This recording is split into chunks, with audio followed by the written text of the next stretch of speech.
অবিনাশৰ মৃত্যুসজ্জা আজি মোৰ স্বৰচিত কবিতা।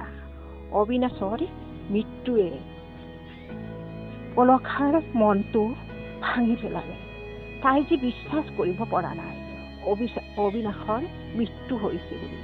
তাই অবিনাশৰ ওচৰত থিয় হৈ বাৰে বাৰে মাতিছে, উঠা অবিনাশ উঠা, কিয় নামতা কোৱাচোন, এবাৰ মাতাটো পলখী বুলি।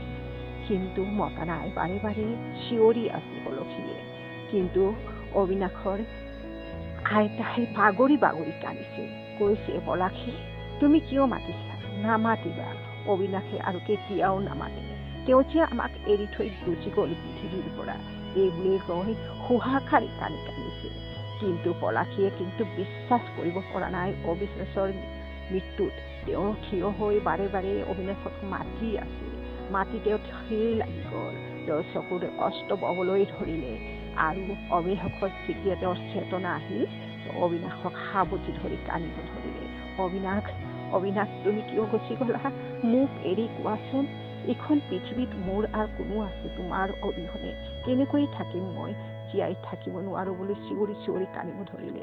এই দৃশ্য দেখি হয়তো অডিয়েন্সৰো হিয়া কঁপি উঠিব। আজিৰ কবিতা মোৰ ইমানেই।